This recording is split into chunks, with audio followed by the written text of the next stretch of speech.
Bonjour Barthélémy. Bonjour Raphaël. Vous allez bien? Je vais très bien, merci beaucoup. Pauline, bonjour. Bonjour. Bon, ça va bien aussi, Pauline? Oui, parfait. Bon, et si on parlait de la guerre du cormoran? Parce que manifestement, Pauline, elle est prévue, cette guerre du cormoran. Oui, elle doit se déclarer même samedi. En fait, les pisciculteurs et les pêcheurs doivent se prononcer d'ici samedi s'il faut ou non encore tuer davantage de cormorans. Les cormorans, c'est une espèce protégée. On les surnomme les corbeaux de mer. Ils sont accusés, bien sûr, de plumer les pêcheurs. Alors, il y en avait 1000 dans les années 70. Aujourd'hui, on compte à peu près 8000 couples sédentaires. Mais il y a énormément de cormorans qui viennent du Danemark, hibernés aussi depuis la Russie. Donc, ça fait beaucoup de monde et ils mangent en moyenne 1 kilo de poisson par jour. Donc, c'est tout le problème. Voilà, ils pillent les pêcheurs. Alors, bien sûr, les associations de défense de l'environnement rappellent que le cormoran est une espèce protégée. Ce n'est pas un parasite. Ils ont trouvé des traces de nidification depuis le 19e siècle. Donc, elles refusent d'imposer des quotas. Elles refusent qu'on en tue davantage. Le fait est que les pêcheurs ont un sacré problème avec eux. Oui, c'est pas gagné, hein, cette histoire. Une plainte, Barthélémy, une plainte, c'est très sérieux, contre la France, pas pour n'importe quoi, pour crime contre l'humanité. Oui, ça concerne en fait les essais nucléaires menés par la France entre 1966 et 1996. 163 essais de la bombe atomique dans l'archipel de Polynésie française.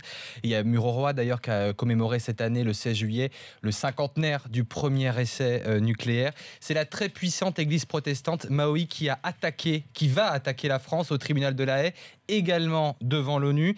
C'est un crime contre l'humanité parce que les essais nucléaires français nous ont été imposés, il y a eu des morts, et il y aura encore les générations futures qui vont souffrir de ces essais nucléaires. C'est ce qu'explique l'un des partisans de cette plainte. En fait, en Polynésie, plusieurs milliers de personnes seraient toujours atteintes de maladies imputables aux essais, les nourrissons également qui souffrent de leucémie, d'affection de la thyroïde. Et les Polynésiens demandent l'indemnisation des patients touchés par ces maladies, la pérennisation de la dette nucléaire. Ce sont deux éléments sur lesquels François Hollande s'est engagé lors de sa visite en février. Ouais, on verra, hein, il a encore un petit peu de temps pour réagir, François Hollande, avant la fin du quinquennat. Un touriste chinois, qu'est-ce que c'est que cette histoire, Charles? S'est fait enregistrer comme migrant par erreur. Et ça se passe en Allemagne. Alors ce touriste âgé de 31 ans est en plein voyage. Il passe son été en Europe avec son sac à dos. Il parcourt l'Europe. Problème à Stuttgart en Allemagne, il se fait voler son portefeuille. Il décide donc d'aller voir la police, mais arrivé au commissariat, quiproquo, hein, notre touriste ne parle ni anglais ni allemand. Et avec les policiers, ça se passe assez mal. Ils finissent par comprendre qu'il serait un réfugié, empreinte digitale, photo, scanner. Il monte dans un bus, direction le foyer pour réfugiés de Dortmund, dans lequel il a passé 2 semaines, avant qu'un employé de la Croix-Rouge trouve la solution grâce au cuisinier d'un restaurant chinois placé quelques mètres plus loin. On finit par comprendre sa situation. Et oui, pendant 2 semaines, il a donc mangé avec les réfugiés. Non, il touchait d'ailleurs l'allocation à laquelle ont droit les demandeurs d'asile. Mais après 2 semaines de quiproquo... On est bien reçu quand on est touriste en Allemagne. Il a repris son petit sac à dos et il est reparti sillonner l'Europe. Mais que se passe-t-il? L'Italie sévit, Pauline, contre les serviettes de plage. Ça n'est pas une plaisanterie. Non, et je suis contente qu'on en parle ce matin parce que c'est un vrai problème. Quand on est en vacances, on entend toujours quelqu'un dire « mais la plage appartient à tout le monde ». Bah oui, c'est un fait. Normalement, les plages publiques appartiennent à tout le monde, sauf qu'elles sont toujours bondées. Et en plus, c'est encore plus agaçant lorsqu'on voit des gens mettre les plages, le parasol, les sacs, et qui ne sont pas présents physiquement. Parce qu'il y a des gens qui posent leurs affaires, ils s'en vont, et en fait, c'est juste pour le plaisir de garder la meilleure place. Mais ils ne sont pas là physiquement, ils profitent ni du soleil, ni du sable, ni de la mer. Donc voilà, ces squatteurs, ils sont désormais sanctionnés en Italie. Vous pouvez recevoir une amende de 200 € si vous laissez vos affaires sans être présent sur la plage. On a le droit de se baigner quand même Combien de temps on peut laisser sa serviette? Ils précisent pas. J'imagine que les gardes-côtes font attention, ils vont pas sanctionner immédiatement si la personne est en train de se baigner. Ils doivent surveiller au moins quelques heures, j'imagine. Mais c'est un vrai problème parce qu'en Italie, il y a des gens qui, dès le matin, 6h du matin, il y a un couple d'Allemands qui a été sanctionné à 6h du matin. Ils arrivaient, ils déposaient 10 serviettes et ils repartaient se coucher pour être juste là à 11h du matin, tranquillement au soleil. C'est quand même assez surprenant. Alors, cet été, quand même, en l'espace d'un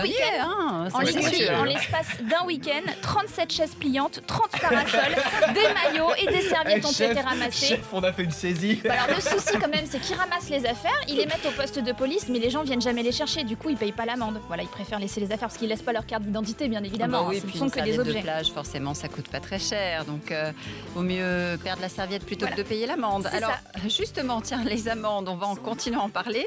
Des amendes pour tribunes non remplies. Cette fois-ci, c'est en Espagne que ça se passe. Et vous Charles. savez que les chaînes de télé s'arrachent pour des montants faramineux les droits de diffuser les matchs de foot, notamment en Espagne. Problème, quand on diffuse un match et que la tribune est vide, ça ne donne pas vraiment envie de regarder. On se dit, s'il n'y a personne au stade, ça ne doit pas être un match passionnant. Du coup, les télés espagnoles ont désormais des exigences.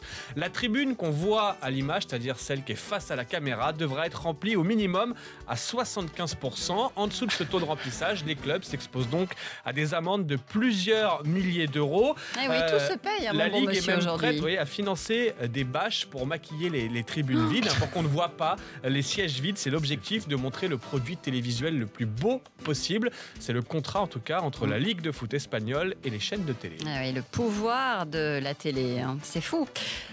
Barthélémy, qu'est-ce qui se passe? Nos c'est amis triste. qui devaient traverser C'est triste, c'est un rêve d'enfant qui se brise. en sous-marin à pédale. Mais on les avait eu la semaine dernière, vendredi dernier, Antoine oui. Delafargue en direct. Fin du voyage. Il devait partir de Plymouth, traverser Oui. la Manche en sous-marin à pédale, une traversée de 18 heures à 150 mètres de fond. Le problème, ils ont eu des problèmes en fait, très simplement. Déjà, il y a un sonar du bateau qui n'a pas fonctionné, un des bateaux qui le suivait, donc problème de sécurité. Et puis, vous savez, c'est un sous-marin qu'ils ont construit eux-mêmes, hein. C'est un ingénieur et c'est un prototype poisson-pilote, c'est comme ça qu'ils appellent ce sous-marin. Ils se sont rendus compte en fait que l'une des batteries à l'intérieur du sous-marin émettait du dihydrogène, qui est un gaz toxique dans la cabine. Donc c'était vraiment très dangereux de traverser comme ça. C'était une traversée de 18 heures quand même. Et du coup, ce rêve, cette traversée, elle est remise peut-être l'année prochaine. Bon, bah écoutez, on va suivre l'affaire, hein. En tout cas, on leur envoie toutes nos amitiés puisqu'ils étaient en direct avec nous la semaine dernière, vendredi matin très précisément à 6h40. Ils s'étaient levés tôt pour être en direct sur RMC.